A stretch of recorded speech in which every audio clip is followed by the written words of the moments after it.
الحمد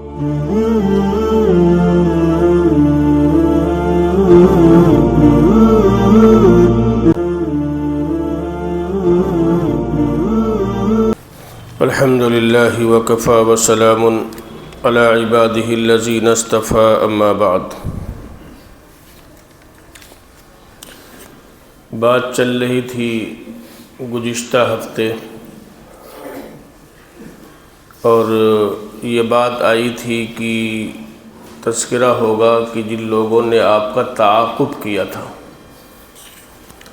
یعنی آپ علیہ السلام کا پیچھا کیا تھا اور حبشہ کی ہجرت، لیکن ذہن میں یہ بات آئی کہ حبشہ کی ہجرت سے پہلے اور اس کے تذکرے سے پہلے کچھ باتیں اور آ جائیں اور اس کے بعد میں پھر انشاءاللہ حبشہ کی ہجرت کا بھی تذکرہ شروع کر دیا جائے۔ حضور پاک علیہ السلام مکہ مکرمہ میں رہ کر جب آپ نے اللہ کا پیغام اللہ کے بندوں تک پہنچانا شروع کیا تو مخالفتیں ہوئیں اور آپ علیہ السلام کو تکلیفیں پہنچائی گئیں اور یہ سلسلہ تقریباً مستقل رہا۔ بعض حضرات وہ تھے کہ جنہوں نے کچھ مخالفت کی اور اس کے بعد میں پھر وہ ایمان کو قبول کر لیا، ایمان میں داخل ہو گئے، لیکن بعض حضرات وہ تھے جنہوں نے مخالفت کی انتہا کر دی اور جس کو یوں کہا جائے کہ ریڈ لائن انہوں نے پار کر دی، اس کو کراس کر دیا کہ اب اس کے بعد ان کے لیے ہدایت کی گنجائش باقی نہیں بچی۔ تو ان چند لوگوں کا تذکرہ جنہوں نے مخالفت کی انتہا کر دی، تو ان میں سے ایک نام تو آتا ہے ابو جہل کا، اور ابو جہل کو تقریباً سبھی جانتے ہیں، اور اس کا دوسرا نام تھا جو اس کو جس نام سے پکارا جاتا تھا وہ ابو الحکم کے نام سے لوگ اس کو پکارتے تھے، ورنہ اس کا اصل نام تو تھا عمرو ابن ہشام، یہ ابو جہل کا نام تھا اور اس کو لوگ ابو الحکم کہا کرتے تھے، یعنی بڑا دانشمند، بڑا سمجھدار اور بڑا فیصلہ کن، اور حکمتن کی جمع حکم آتی ہے اور ہمارے یہاں بھی حکمت کہتے ہیں، اردو میں بھی بولا جاتا ہے حکمت کا لفظ۔ چنانچہ اس نے بھی گویا حضور پاک علیہ السلام کی بہت مخالفت کی اور کوئی موقع ایسا نہیں چھوڑا، کوئی کسر ایسی نہیں چھوڑی کہ جس نے مخالفت میں انتہا نہ کر دی۔ تو ابو حکم کے جواب میں اس کا نام رکھا تھا حضور نے ابو جہل، یعنی جہالت کا باپ۔ چنانچہ اس کے بارے میں آتا ہے کہ قرآن کریم کی چند آیات نازل ہوئیں جس میں ابو جہل کا نام تو نہیں ہے، لیکن مفسرین گئے اس طرف ہیں کہ اس سے مراد ابو جہل ہی ہے۔ جیسے قرآن کریم میں اللہ نے فرمایا کہ ان شجرۃ الزقوم طعام الاسیم کالمہل یغنی فی البطون، اور پھر آگے آخر میں اللہ نے فرمایا ذق انک انت العزیز الکریم، کہ قیامت کے دن اس شخص کو لایا جائے گا اور لانے کے بعد میں فرشتوں سے کہا جائے گا کہ اس کو جہنم کے بیچوں بیچ میں کھڑا کر دیا جائے، اور اس کے بعد میں پھر اس کے اوپر فرشتوں کے ذریعے سے گرم پانی ڈالا جائے گا، اور زقوم جو جہنمیوں کی ایک غذا ہوگی، ایک پھل ہوگا، تو اللہ تعالیٰ اس سے کہیں گے ذق انک انت العزیز الکریم۔ ذق اصل میں کہتے ہیں چکھنے کو، کسی چیز کو استعمال کرنے کو یا کھانے کو ذق کہتے ہیں، تو اللہ تعالیٰ کے حکم سے فرشتے کہیں گے چکھ، اس لیے کہ تو دنیا میں بڑا کریم اور بڑا عزیز بنتا تھا۔ تو گویا آیت میں نام تو نہیں ہے، لیکن مفسرین گئے ہیں کہ یہ آیت ابو جہل کے بارے میں نازل ہوئی، اور اس کے بعد میں چونکہ وہ دنیا میں ابو الحکم کے نام سے مشہور تھا کہ بڑا عزت والا ہے اور بڑا کریم ہے، تو اللہ تبارک و تعالیٰ کی طرف سے گویا فرشتے یہ کہیں گے چک، اس لیے کہ دنیا میں تو بڑا عزت والا اور بڑا کریم اور بڑا حکیم سمجھا جاتا تھا۔ اور اسی طریقے سے ایک نام وہ ہے جنہوں نے ظلم کی انتہا کر دی، ابو لہب، جو حضور علیہ السلام کا چچا ہے، سگا چچا، اور جس نے آپ کے بارے میں العیاذ باللہ یہ کہا تھا کہ تبا لک۔ تو پھر اللہ تبارک و تعالیٰ نے اس کے بارے میں اور اس کی بیوی کے بارے میں یہ آیات نازل فرمائیں، تبت یدا ابی لہب وتب ما اغنی عنہ مالہ وما کسب سیصلی نارا ذات لہب وامرأتہ حمالۃ الحطب فی جیدها حبل من مسد۔ یہ آیات اللہ تبارک و تعالیٰ نے ابو لہب کے بارے میں اور اس کی بیوی کے بارے میں نازل فرمائیں۔ تیسرا ایک شخص تھا امیہ بن خلف، جس کے غلام تھے سیدنا بلال رضی اللہ تعالیٰ عنہ، اور جس نے بہت اذیت پہنچائی تھی حضرت بلال رضی اللہ تعالیٰ عنہ کو۔ لیکن یہ امیہ بن خلف بدر میں مارا گیا، اور جس میں سیرت نگاروں کے دو قول ہیں۔ ایک قول یہ ہے کہ حضرت بلال بن رباح، حضرت بلال رضی اللہ تعالیٰ عنہ نے اس کو بدر میں مارا تھا۔ اور اسی طریقے سے ایک نام ہے ابی بن خلف کا، یہ امیہ بن خلف کا چھوٹا بھائی تھا، ابی بن خلف۔ چنانچہ یہ ایک مرتبہ حضور پاک علیہ السلام کے پاس آیا اور قبرستان سے ایک بہت پرانی بوسیدہ ہڈی لے کر آیا، اور اس ہڈی کو لانے کے بعد میں حضور کے سامنے کھڑا ہوا، اور اس نے اس ہڈی کو ہاتھ سے مسلا۔ جب ہڈی بوسیدہ ہو جاتی ہے، بہت پرانی ہو جاتی ہے، تو ایسی ہوتی تو اس کو ہاتھ سے مسلا، اور مسلنے کے بعد میں کہا کہ اے محمد صلی اللہ علیہ وسلم، جیسا آپ کہتے ہیں کہ اللہ تعالیٰ دوبارہ زندہ کرے گا، تو کیا اس ہڈی کو زندہ کرے گا؟ اور اس کے بعد میں آپ کہتے ہیں کہ اس کو پھر عذاب دیا جائے گا، جہنم میں جلائے گا، تو کیا اللہ تعالیٰ اس ہڈی سے زندہ کرے گا اور عذاب دیا جائے گا؟ تو اس موقع پر اللہ تبارک و تعالیٰ نے قرآن کریم کی کچھ آیات نازل فرمائی تھیں کہ وَضَرَبَ لَنَا مَثَلًا وَنَسِيَ خَلْقَهُ قَالَ مَنْ يُحْيِي الْعِظَامَ وَهِيَ رَمِيمٌ قُلْ يُحْيِيهَا الَّذِي أَنشَأَهَا أَوَّلَ مَرَّةٍ وَهُوَ بِكُلِّ خَلْقٍ عَلِيمٌ، کہ یہ آپ کے سامنے ہڈی لاتا ہے، اور لانے کے بعد میں یہ آپ کے سامنے اس کو پیش کر کے بطور مثال کے بیان کرتا ہے، اور بطور مثال کے آپ کے سامنے پیش کرتا ہے کہ اللہ تعالیٰ اس ہڈی کو زندہ کرے گا۔ تو اللہ تعالیٰ نے فرمایا وَنَسِيَ خَلْقَهُ، اور یہ اپنی پیدائش کو بھول گیا کہ اس کو پیدا ہم نے کیسے کیا تھا، کس چیز سے ہم نے اس کو پیدا کیا تھا، یہ اپنی پیدائش کو بھول گیا، اور ہڈی بوسیدہ لا کر آپ سے یہ کہہ رہا کہ اس کو آپ کا رب زندہ کرے گا۔ تو پھر اللہ نے فرمایا قُلْ يُحْيِيهَا الَّذِي أَنشَأَهَا أَوَّلَ مَرَّةٍ وَهُوَ بِكُلِّ خَلْقٍ عَلِيمٌ، آپ کہہ دیجئے اس سے کہ جس طریقے سے اللہ نے پہلی بار زندہ کیا تھا یا پہلی بار پیدا کیا تھا، وہی اللہ دوبارہ پیدا کرے گا یا دوبارہ زندہ کرے گا۔ اور پہلی بار کسی چیز کا بنانا مشکل ہوتا ہے، اور دوبارہ اس چیز کا بنانا کوئی مشکل نہیں ہوتا ہے۔ تو ابی بن خلف کے جواب میں گویا قرآن کریم کی یہ آیات اللہ تبارک و تعالیٰ نے نازل فرمائی۔ اسی طریقے سے پانچواں ایک شخص تھا جس کو عقبہ ابن معیط کہا جاتا ہے، یہ بھی بڑا سخت دشمنوں میں سے تھا، اور اس نے وہ گویا ریڈ لائن کراس کر دی تھی کہ اب ان لوگوں کے حق میں ہدایت نہیں تھی۔ تو عقبہ ابن معیط کی دوستی تھی ابی بن خلف سے، وہی ابی بن خلف جو ہڈی لے کر آیا تھا۔ تو ایک دن عقبہ ابن معیط سے ابی کہنے لگا کہ ہم نے یہ سنا ہے کہ تم محمد صلی اللہ علیہ وسلم کے پاس تم بیٹھے تھے، اور بیٹھنے کے بعد تم نے ان کا کلام سنا ہے، اور اس کلام کا تمہارے اوپر کچھ اثر ہوا ہے، یہ ابی بن خلف نے کہا۔ تو عقبہ ابن معیط نے اس کے جواب میں کہا کہ بیٹھا تھا میں، اور لیکن میرے اوپر ان کے کلام کا کوئی اثر نہیں ہوا ہے۔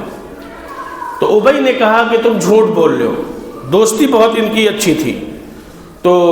ابی نے کہا کہ ہم تم کو اس وقت سچا مانیں گے کہ تمہارے اوپر ان کے کلام کا کوئی اثر نہیں ہوا، العیاذ باللہ العیاذ باللہ، کہ تم جاؤ اور محمد صلی اللہ علیہ وسلم کے چہرے پر تھوک آؤ، تب ہم تمہیں مانیں گے کہ تم جو ہے وہ سچ کہہ رہے ہو۔ چنانچہ عقبہ ابن معیط اٹھا اور آنے کے بعد میں حضور اقدس صلی اللہ علیہ وسلم کے چہرے انور پر اس نے جو ہے وہ تھوکا، یعنی بدبختی کی انتہا کر دی۔ اس پر اللہ تبارک و تعالیٰ نے قرآن کریم کی یہ آیات نازل فرمائی، وَيَوْمَ يَعَضُّ الظَّالِمُ عَلَى يَدَيْهِ يَقُولُ يَا لَيْتَنِي اتَّخَذْتُ لَمْ أَخَذْتُ فُلَانًا خَلِيلًا، کہ وہ قیامت کے دن حسرت کرے گا اور قیامت کے دن افسوس کرے گا کہ کاش میں نے رسول سے اپنے تعلقات اچھے کر لیے ہوتے، کاش میں نے رسول کی گویا بات مان لی ہوتی، فلانًا خلیلا، اور میں نے اپنے دوست کی بات نہ مانی ہوتی تو آج میرا یہ حشر نہ ہوتا۔ تو قیامت میں جو وہ عقبہ ابن معیط حسرت کرے گا اپنے اس کام کی وجہ سے، اس برے کام کی وجہ سے، تو اس حسرت کا تذکرہ اللہ تبارک و تعالیٰ نے قرآن کریم میں ذکر کیا۔ اسی طریقے سے قریش میں ایک شخص تھا، چھٹا شخص، ولید ابن مغیرہ۔ یہ قریش کا بڑا آدمی سمجھا جاتا تھا، تو حضور علیہ السلام پر جو کہ قرآن نازل ہوتا تھا اور حضور علیہ السلام اسی قرآن کے ذریعے سے لوگوں کو ایمان کی دعوت دیتے تھے، لوگوں کو ایمان کی طرف بلاتے تھے، تو اس نے ایک موقع پر یہ کہا کہ اگر یہ قرآن نازل ہی کرنا تھا اللہ تعالیٰ کو تو مکہ میں سب سے بڑے ہم ہیں، اور طائف میں ابو مسعود ثقفی ہیں۔ یہ گویا طائف سے لے کے مکہ میں اس نے کہا کہ دو بڑے آدمی ہیں، ایک تو مکہ میں ہم ہو گئے اور طائف میں ابو مسعود ثقفی ہو گئے، تو اگر اللہ کو کچھ نازل ہی کرنا تھا تو ہم دونوں میں سے کسی کے اوپر نازل کرتا، ثقفی پر نازل کرتا یا ہم پر کچھ اتارتا، اور اس نے اگر اللہ نے اس پر کہ نعوذ باللہ ان پر کیسے اتار دیا، تو گویا وہ اس بات کو ماننے کو تیار نہیں تھا کہ جناب رسول اللہ صلی اللہ علیہ وسلم پر یہ اللہ کا قرآن نازل ہوا، اور وہ کہتا تھا کہ ہم پر اترتا یا ابو مسعود ثقفی پر اترتا۔ تو پھر اللہ تبارک و تعالیٰ نے اس کے بارے میں بھی قرآن کی یہ آیت نازل فرمائی، وَقَالُوا لَوْلَا نُزِّلَ هَذَا الْقُرْآنُ عَلَى رَجُلٍ مِّنَ الْقَرْيَتَيْنِ عَظِيمٍ، کہ اگر اس قرآن کو نازل ہونا ہوتا تو ان دو قریوں میں، دو شہروں میں ہم دو بڑے آدمی تھے، عظیم تھے، ہم پر قرآن نازل ہوتا۔ اللہ نے فرمایا اَهُمْ يَقْسِمُونَ رَحْمَةَ رَبِّكَ، یہ بتلاؤ کیا اللہ کی رحمت کو یہ تقسیم کر رہے ہیں کہ اللہ تقسیم کر رہا ہے؟ نبوت اللہ دے رہا ہے کہ یا یہ دینے والے ہیں؟ اللہ تبارک و تعالیٰ نے گویا اس کا یہ جواب دیا۔ اسی طریقے سے ایک شخص تھا، ساتواں شخص، جس کا نام تھا نضر بن حارث، وہ خود بھی لوگوں کو حضور پاک علیہ السلام کے پاس آنے سے روکتا تھا، اور اس نے کچھ لونڈیاں، باندیاں خرید رکھی تھیں، اور ان کو کچھ قصے اور کچھ گانے وغیرہ اس نے یاد کرا دیے تھے۔ تو نضر بن حارث کی وہ لونڈیاں جو ہے وہ لوگوں کو قرآن سے روکنے کے لیے کچھ باتیں کہا کرتی تھیں اور کچھ گانے سنایا کرتی تھیں، اور مقصد یہ تھا کہ تاکہ لوگ قرآن سے رک سکیں۔ اب میں یہاں روک کر ایک بات کہہ دوں تھوڑا سا، کہ نضر بن حارث جو لوگوں کو قرآن سے روکتا تھا، لیکن آج ہماری بھی ذہنیت کچھ ایسی ہی بنتی چلی جا رہی۔ اگر ہم دین کے کسی شعبے سے لگے ہوئے ہیں تو ہم یہ سمجھتے ہیں کہ یہ قرآن کی تعلیم بیکار ہے، ہماری ہی شعبہ اصل ہے، اور ایسے حالات صرف سننے میں نہیں آتے ہیں، اب تو لوگ اپنی زبانوں سے کہنے لگے ہیں۔ اس لیے اپنے ایمان کے بارے میں غور کیا جائے کہ اگر قرآن کی براہ راست مخالفت ہوگی مساجد سے، اگر قرآن کی براہ راست قرآن کی تعلیم کی مخالفت ہوگی تو پھر اپنا انجام ہم سمجھیں، لگے کہیں بھی ہو۔ تو نضر بن حارث نے جب یہ بات کہی تو پھر اللہ تبارک و تعالیٰ نے بالکل واضح طور پر قرآن کی آیت نازل فرمائی وَمِنَ النَّاسِ مَن يَشْتَرِي لَهْوَ الْحَدِيثِ لِيُضِلَّ عَن سَبِيلِ اللَّهِ بِغَيْرِ علم، قرآن سے روکتا تھا اور اپنی باندیوں کو خرید کر لایا تھا تاکہ وہ بھی لوگ قرآن سے لوگوں کو روکیں۔ تو اللہ تبارک و تعالیٰ نے فرمایا وَمِنَ النَّاسِ مَن يَشْتَرِي لَهْوَ الْحَدِيثِ کہ وہ لغو یعنی بیکار چیزوں کو خرید کر لایا ہے، اور تاکہ وہ لوگوں کو قرآن کے ذریعے سے روکے، اور اس کے پاس اس کا علم بھی نہیں ہے۔ اس کا انجام اللہ تبارک و تعالیٰ نے یہ بتلایا، اور یہ ایسے لوگ تھے جنہوں نے اپنی حد کو کراس کر دیا تھا۔ اسی طریقے سے ایک شخص تھا عاص بن وائل، جب حضور صلی اللہ علیہ وسلم کے بیٹے حضرت ابراہیم کا انتقال ہوا ہے تو عاص بن وائل نے یہ بات کہی تھی کہ یہ ابتر ہو گئے، نعوذ باللہ، اب ان کا نام لینے والا دنیا کے اندر کوئی نہیں رہے گا اور ان کا نام نہیں چلے گا۔ اللہ تبارک و تعالیٰ نے اس موقع پر یہ آیت نازل فرمائی ان شانئک هو الابتر کہ آپ کا دشمن بے نام و نشان ہونے والا ہے۔ اور آج دیکھیں حضور علیہ السلام کے فدائین کروڑوں دنیا کے اندر موجود ہیں، اور ہر وقت اس دنیا کے اندر فضاؤں میں جناب رسول اللہ صلی اللہ علیہ وسلم کا نام لیا جا رہا ہے۔ اسی طریقے سے یوں آتا ہے کہ آپ صلی اللہ علیہ وسلم ایک مرتبہ خانہ کعبہ کا طواف کر رہے تھے، اور اس دوران جو لوگوں نے آپ کو بہت تکلیفیں پہنچائی تھی تو آپ نے ان تکلیفوں کی شکایت بھی اللہ سے کی تھی اور بد دعائیں بھی اللہ سے کی تھیں ان لوگوں کے حق میں جنہوں نے اتنی تکلیفیں پہنچائی تھی۔ چنانچہ یوں آتا ہے کہ حضور علیہ السلام خانہ کعبہ کا طواف کر رہے تھے، اسی دوران حضرت جبرائیل تشریف لے آئے۔ حضرت جبرائیل علیہ السلام جب تشریف لائے خانہ کعبہ کے طواف کے دوران تو حضور علیہ السلام نے حضرت جبرائیل سے بھی شکایت کی۔ وہ شکایت یہ تھی کہ اب لوگوں نے گویا حد کو پار کر دیا تھا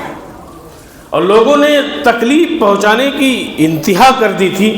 تو ان چند لوگوں کی شکایت آپ نے اللہ سے بھی کی تھی، ان کے حق میں بد دعائیں بھی کی تھیں، اور جبرائیل سے بھی حضور شکایت کر رہے تھے۔ چنانچہ سیرت نگاروں نے لکھا ہے کہ اسی دوران ولید ابن مغیرہ سامنے سے گزرا۔ حضرت جبرائیل موجود ہے خانہ کعبہ میں، حضور علیہ السلام سے کچھ گفتگو ہو رہی ہے، تو ولید ابن مغیرہ سامنے سے گزرا تو حضور علیہ السلام نے جبرائیل امین سے کہا کہ دیکھو یہ ولید ابن مغیرہ جا رہا ہے، اس نے بھی تکلیف پہنچانے میں حد سے زیادہ تکلیف پہنچانے کی انتہا کر دی اس نے۔ تو حضرت جبرائیل علیہ السلام نے ولید کی گردن کی طرف اشارہ کیا، ولید ابن مغیرہ کی گردن کی طرف اشارہ کیا، یوں اشارہ کیا، تو حضور علیہ السلام نہیں سمجھ پائے، تو حضور نے پوچھا کیا مطلب؟ تو حضرت جبرائیل نے فرمایا کہ اس سے آپ کی حفاظت کر دی گئی اور اس سے آپ کی کفایت کر دی گئی ہے۔ ولید ابن مغیرہ جب گزرا تو جبرائیل علیہ السلام نے یہ بات کہی۔ اس کے بعد میں اسود بن عبد المطلب گزرا، وہ بھی انہی بدبخت لوگوں میں سے تھا۔ تو جب اسود ابن مطلب گزرا تو حضور نے فرمایا کہ دیکھو یہ اسود ابن مطلب ہے، تو حضرت جبرائیل نے اس کے آنکھ کی طرف اشارہ کیا، تو حضور علیہ السلام نے فرمایا کہ میں سمجھا نہیں، تو حضرت جبرائیل نے کہا کہ آپ کی اس سے بھی حفاظت کر دی گئی، یعنی ولی جو ہے اسود بن مطلب سے بھی آپ کی کفایت کر دی گئی۔ پھر اس کے بعد میں ایک شخص گزرا جس کو اسود ابن عبد یغوث کہتے ہیں،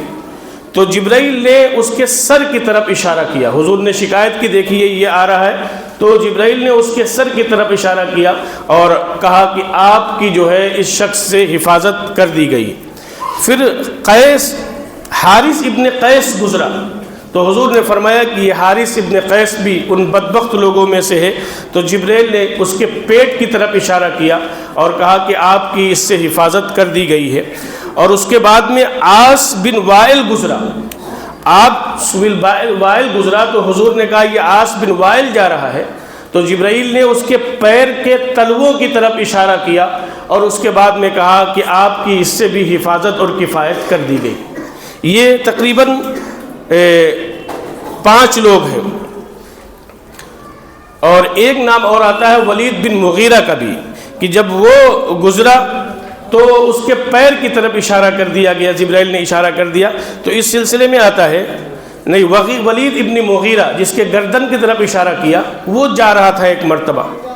تو جاتے جاتے بنو جرحم کا کچھ لوگ تھے جو تیر بنا رہے تھے، اس زمانے میں تیر اور کمان بنتی تھی، تو تیر بنا رہے تھے، تو یہ وہاں رکا، اور رکنے کے بعد میں اس کا ایک پیر تیر کے ایک طرف لگا تو دوسری طرف سے وہ اٹھا کونا،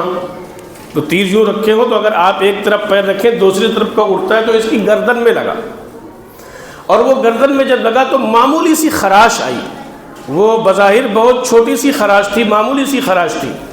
اور اس کے بعد میں پھر وہ زخم اتنا زیادہ ہوا کہ اس سے خون ہی نہیں رکتا تھا، اور اس کے بعد میں پھر اسی حال میں ولید ابن مغیرہ مر گیا۔ تو جبرائیل نے گردن کی طرف اشارہ کیا تھا تو گردن میں اس کے تیر لگا اور وہ مر گیا۔ اسی طریقے سے اسود بن مطلب ایک مرتبہ کہیں جا رہا تھا تو کیکر کے درخت کے نیچے بیٹھا، اس کے ساتھ اس کے بیٹے بھی تھے، تو وہ چلانے لگا اور اس نے کہا کوئی میری آنکھ میں کانٹے داخل کر رہا ہے،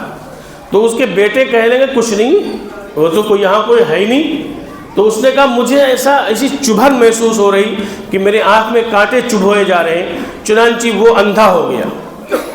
اور اس کو واقعی محسوس ہوا کہ اس کی آنکھ میں جو ہے کانٹے چبھو جا رہے ہیں، اسی حال میں وہ اندھا ہو گیا اور اسی حالت میں وہ مر گیا۔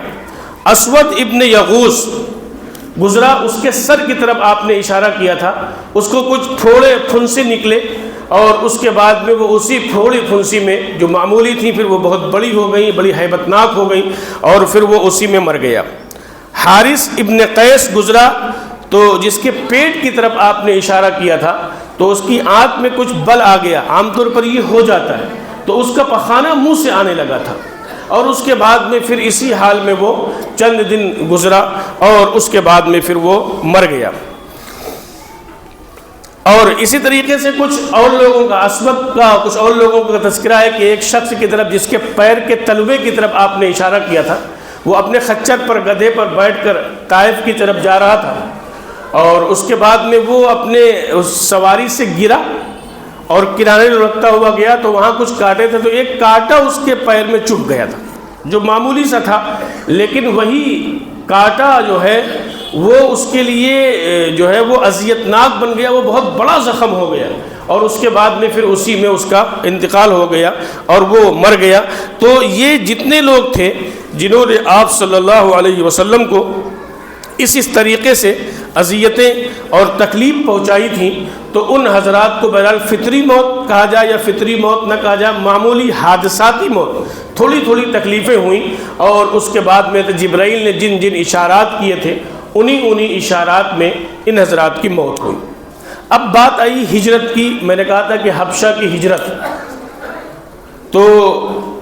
حبشہ کی طرف دو ہجرتیں ہوئیں۔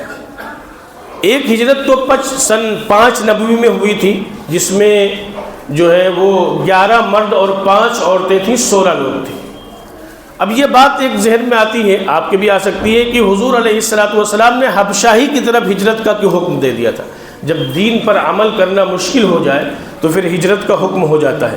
حضور علیہ السلام نے فرمایا تھا کہ بھائی حبشہ چلے جاؤ، وہاں کا بادشاہ بڑا نیک ہے، وہ لوگوں پر ظلم نہیں کرتا ہے، لہذا تم لوگ حبشہ چلے جاؤ۔ تو مفسرین نے لکھا ہے، محدثین نے یا سیرت نگاروں نے، کہ حضور کو کیسے پتہ چلا؟ تو حضور کی معلومات کی ایک ہی چیز ہوتی تھی، بذریعہ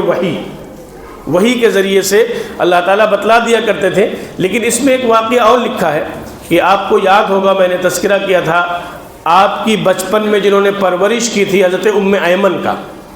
ام ایمن اصل میں تھیں وہ عبداللہ کی باندی، آپ کے والد کی،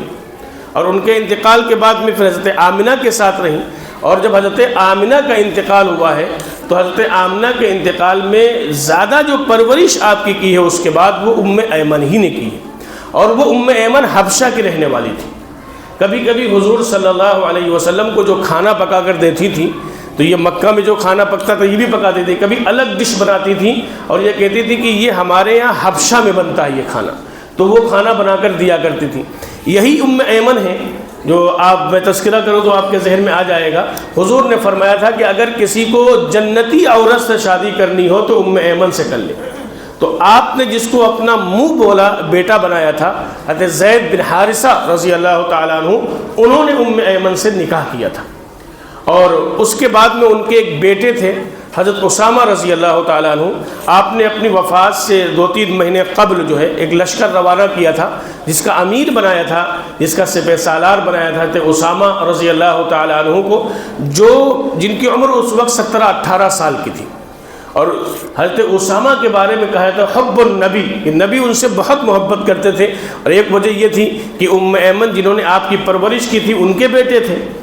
حضرت اسامہ، اور حضرت زید کے بیٹے تھے، اس لیے کہ حضرت زید آپ کے لہ پالک اور منہ بولے بیٹے تھے، تو یہ نسبت حضرت اسامہ کی طرف تھی، اس لیے حضرت اسامہ رضی اللہ تعالیٰ عنہ سے حضور صلی اللہ علیہ وسلم بہت محبت فرمایا کرتے تھے۔ تو اس میں جو ہے جو اس ہجرت میں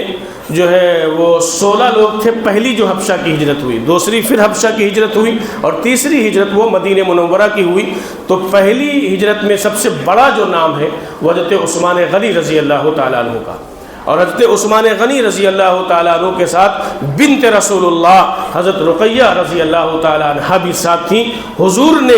ان کی ہجرت پر یہ بات فرمائی تھی کہ حضرت لوط کے بعد میں عثمان پہلے وہ شخص ہیں، حضرت لوط کے بعد میں عثمان پہلے وہ شخص ہیں جنہوں نے اپنی پوری فیملی کے ساتھ ہجرت کی، یعنی میاں بیوی نے دونوں نے ہجرت کی، حضرت عثمان نے ہجرت کی۔ عبداللہ ابن زبیر بھی اس میں تھے، سعید بھی اس میں تھے، زبیر بن عوام بھی اس میں تھے، عثمان ابن مظعون بھی اس میں تھے، عبد الرحمن بن عوف بھی اس میں تھے، اور بعض لوگوں نے یہ کہا ہے کہ حضرت عمر ابن خطاب رضی اللہ تعالیٰ عنہ بھی تھے، لیکن اکثر سیرت نگاروں نے لکھا ہے کہ سیدنا عمر رضی اللہ تعالیٰ عنہ اس میں نہیں تھے، حضرت حذیفہ بھی اس میں تھے۔ تو اس طریقے سے 11 مرد اور 5 عورتیں، 16 لوگوں نے جو ہے وہ حبشہ کی پہلی ہجرت فرمائی ہے، اور انہوں نے جو ہجرت کی تھی وہ رجب میں ہجرت کی تھی،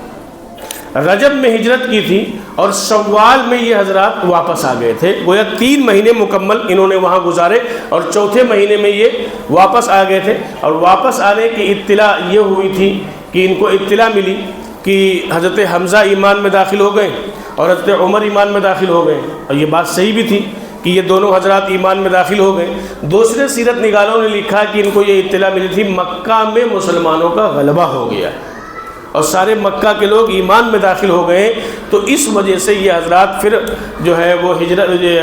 اپنے حبشہ سے پھر مکہ آ گئے، اور پھر جب یہاں آ کر پتہ چلا تو ایسا کچھ نہیں، مخالفت تو اس سے زیادہ ہے، تو کسی کے امان میں یہ بہرحال جو ہے وہ مکہ مکرمہ کے اندر داخل ہوئے۔ اب وقت بھی ہو گیا ہے دوسری ہجرت، اور تھوڑا سا مختصر سا تذکرہ انشاءاللہ اگلے جمعے کو سیدنا عمر ابن خطاب رضی اللہ تعالیٰ عنہ کے حوالے سے آ جائے گا۔ اللہ تعالیٰ یہ سیرت کیوں بیان کی جا رہی؟